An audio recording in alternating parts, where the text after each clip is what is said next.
রাসূল পাক সাল্লাল্লাহু আলাইহি ওয়াসাল্লাম ইরশাদ করেন, মানুষ যখন কবরের জীবনে যায়, তো কবরের মধ্যে আমরা আগেও আলোচনা করেছি, কবরটা হইল মানুষের তিনটা জীবনের একটা জীবন। একটা হলো দুনিয়ার জীবন, এটা একেবারে ছোট্ট, সামান্য, নগণ্য। তারপরে জীবনটা হইলো আলমে বারজাখ, যেটাকে কবরের জীবন বলা হয়, সেটা একটু বড়। এরপরে যেটা হইলো সেটা হলো আখিরাতের জীবন, সেটা অনেক বড়, সেটা শুরু আছে শেষ নাই। দুনিয়ার জীবনেরও শুরু আছে শেষ আছে, কবরের জীবনেরও শুরু আছে শেষ আছে। এই প্রথম দুই জীবনের শুরু শেষ আছে। প্রথমটা একেবারেই ছোট, দ্বিতীয়টা অনেক বড়, তৃতীয়টার তো শেষই নাই। তো এই আলমে বরজখের মধ্যে মানুষ হাজার হাজার লক্ষ লক্ষ বৎসর থাকবে। তো যত বছর থাকবে ওখানে কবরের জিন্দেগিতে, তার দুনিয়ার আমল অনুযায়ী হাসরের ময়দান কায়েম হওয়ার পরে, হিসাব নিকাশের পরে তার যে একটা ঠিকানা হবে, কবরে যাওয়ার পরে তো আমল নিশ্চিত, সে কি করে গেছে, ওই অনুযায়ী সে যদি জান্নাতি হয়, তাকে দুই বেলা, আল্লাহ রাসূল বলেন, তাকে দুই বেলা তার ঠিকানাটা দেখানো হবে, সকাল সন্ধ্যা। সে যদি জান্নাতি হয় তো সকালেও সে জান্নাতের অবস্থা তাকে আল্লাহ পাক দেখাবেন, আর যদি জান্নাতি হয় সন্ধ্যায়ও তাকে জান্নাত দেখাবেন। আর যদি জাহান্নামী হয় তো তাও দুইবার দেখানো হবে, সকালেও জাহান্নাম দেখানো হবে, সন্ধ্যায়ও জাহান্নাম দেখানো হবে। এটার দ্বারা নেককাররা, জান্নাতীরা আরো আনন্দিত হবে, আরো প্রফুল্ল হবে, আরো খুশি হবে, আর জাহান্নামীরা কষ্ট পাবে। এইভাবে তো কবরের শাস্তি তো আছেই। কবরের শাস্তি অত্যন্ত ভয়ানক। রাসূল পাক সাল্লাল্লাহু আলাইহি ওয়াসাল্লাম ইরশাদ করেন, হযরত আবু সাঈদ খুদরি রাদিয়াল্লাহু তাআলা আনহু থেকে বর্ণিত, তিনি বলেন, রাসূল পাক সাল্লাল্লাহু আলাইহি ওয়াসাল্লাম একবার মসজিদে আসলেন নামাজ পড়ার জন্য। আয়েশা দেখলেন সাহাবায়ে কেরাম, কিছু সাহাবায়ে কেরাম হাসতেছে, হাসির কারণে দাঁত দেখা যাইতেছে। তো রাসূল পাক সাল্লাল্লাহু আলাইহি ওয়াসাল্লাম সাহাবায়ে কেরামদেরকে লক্ষ্য করে বললেন যে, তোমরা যদি দুনিয়ার যে স্বাদ, দুনিয়ার যে মজা, দুনিয়ার যে আনন্দ, দুনিয়ার যে খুশি, এটাকে ধ্বংসকারী মৃত্যুকে বেশি বেশি স্মরণ করতে, তো তোমাদের এই অবস্থা হইতো না যেরকম আমি দেখতেছি, অর্থাৎ হাসতেছো, হাসি আসতো না।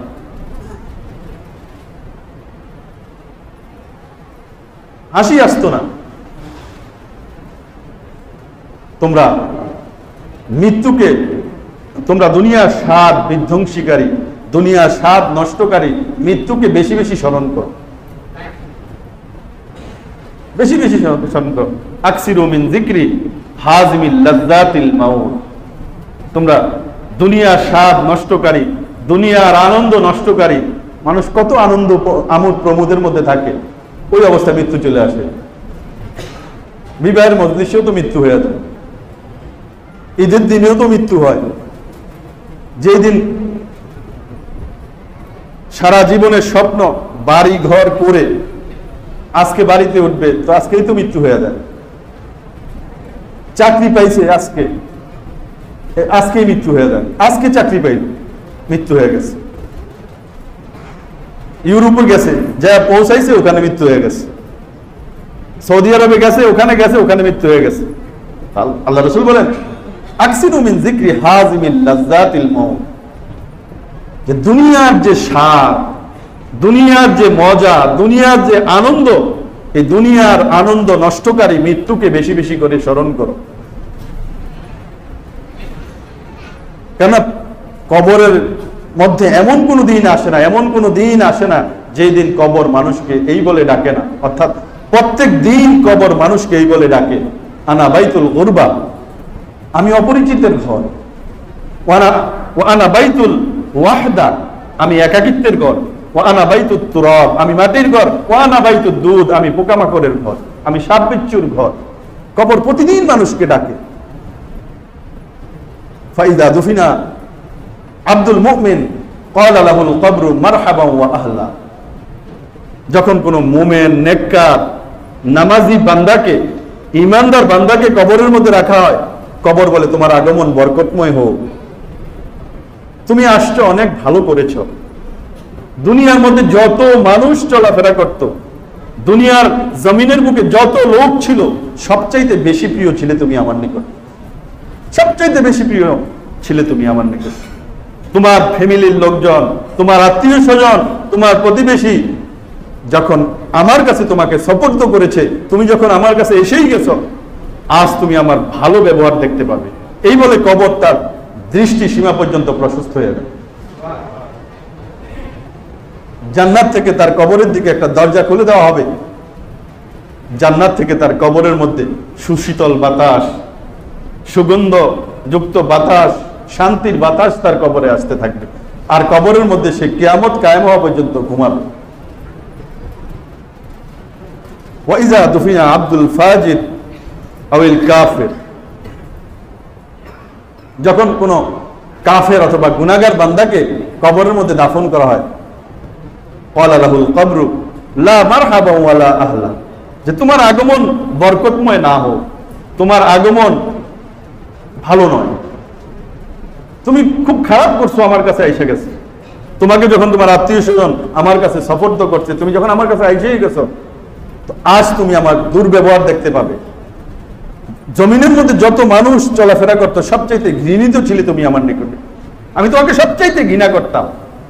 এই বলে কবর তার জন্য এমন সংকীর্ণ হবে যে এক পাশের হাড়গুলো আরেক পাশের মধ্যে ঢুকে যাবে। তার কবরের মধ্যে সাপ নিযুক্ত করা হবে, বিভিন্ন ধরনের শাস্তি তার কবরের মধ্যে দেওয়া হবে। এই হইল কবরের জীবন। এই প্রথম ঘাটিটাতে যে ব্যক্তি নাজাত পেয়ে যাবে, সামনের ঘাটিগুলো তার সহজ হবে।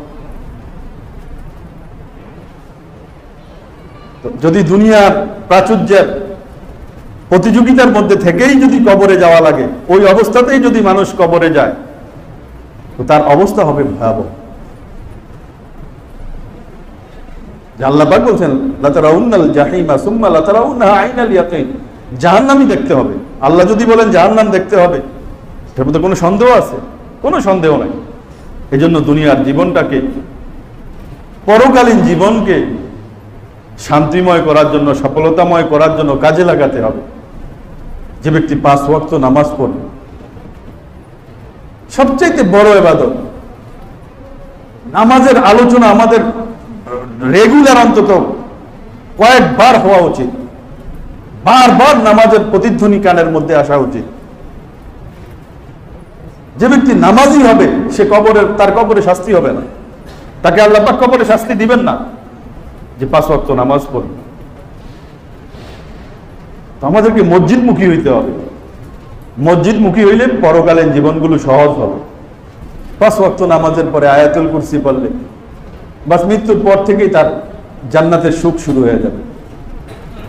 5 ওয়াক্ত নামাজ পড়া, 5 ওয়াক্ত ফরজ নামাজের পরে আয়াতুল কুরসি পড়া, যারা কোরআন তেলাওয়াত জানি, রাতের বেলা সূরা মুলক পড়া, এগুলো দ্বারা কবরের শাস্তি থেকে আল্লাহ পাক কি দেন? মুক্তি দেন। এই জন্য দুনিয়ার জীবনে আমাদেরকে অবশ্যই উদাসীন না থেকে, গাফিল না থেকে আমাদেরকে কি করতে হবে? কবরের প্রস্তুতি গ্রহণ করতে হবে।